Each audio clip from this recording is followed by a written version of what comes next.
I'm Len May, and I'm the CEO, co-founder of Endocanna Health. We're an endocannabinoid genomics company, and I have the distinct pleasure of having Dr. Chris Spooner join me, who's a naturopathic specialist, and we're going to discuss this topic and many others. Tune in. Thanks.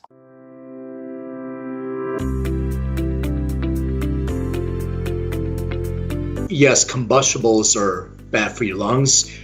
Comparatively, you're consuming cannabis in a joint or a bowl compared to smoking cigarettes or other.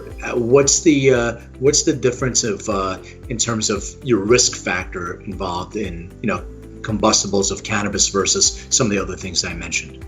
Oh, geez, Len, I don't have that sort of comparison right off the top of my head, so I couldn't tell you exactly. When I took a look at this, basically what we were seeing was that, yeah, tobacco's worse. Nicotine in particular is probably the worst component of sort of that impact on the lung function. Okay. So definitely tobacco is worse. Is it 10 times, 1 times, 1.5 times? I couldn't tell you. Okay.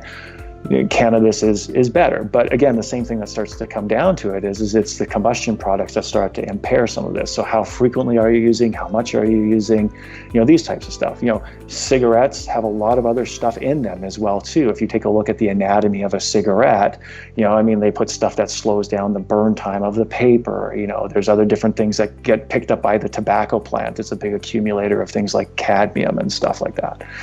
So there's all these other things that come into it that create those problems. So, and those may or may not be relevant to, cannabis products. But if you're taking dried flower, putting it in a rolling it in your own paper and things like that, using something like maybe an organic paper, as opposed to something that may have some of these other bleaches or other compounds in it, then there's no doubt that is going to be marginally better. But don't kid yourself. You're still smoking something and it's still impacting your lung function, and that's just the reality of it.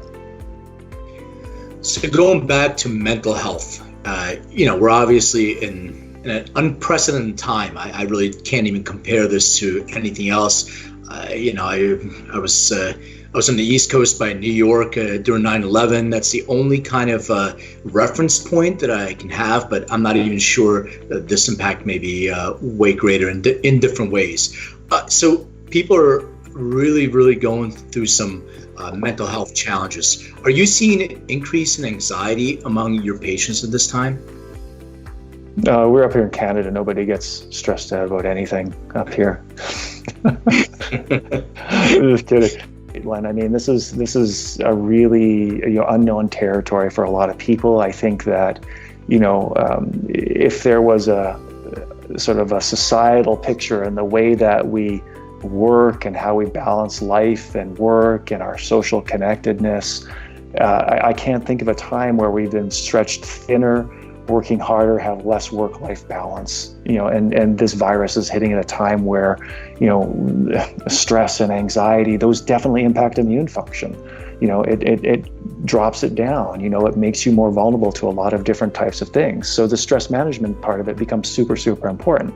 Now, if you're going to use cannabis to help manage that, fantastic. If that works for you and it helps you settle that down, then, I think that, you have to kind of balance, okay, what's your risk of the infection? Are you dealing with the infection? What's the risk of the stress and the impact of you overall? And this goes to that epigenetic stuff, right? The hard part of this is that the sexy part of medicine, like medicines and surgeries and interventions, the ER room, that's great and it's really helpful when you're in an emergency situation. But chronic illness and chronic disease, what we know is lifestyle, diet, proper nutrition, getting proper sleep, your stress management, all those things at the end of the day make up such a significant amount, like, maybe 80-90%, of your healthcare issues and your chronic healthcare issues can be impacted by those things and specifically. So, and stress management is part of that because it ties into all the rest of those things. Are you getting out for your exercise? Are you getting fresh air? Are you getting proper sleep?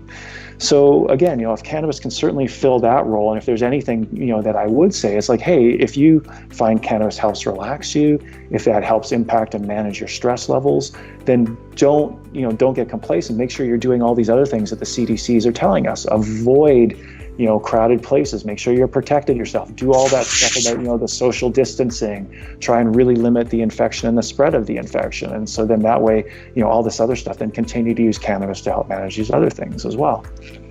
Hey everyone, I hope you found this information super, super helpful. Please don't forget to subscribe below right here and stay tuned for all the latest and greatest from EndoCanna and what we have to say about your endocannabinoid system and DNA. Because remember, cannabis is personal. Stay healthy, stay well. Thank you.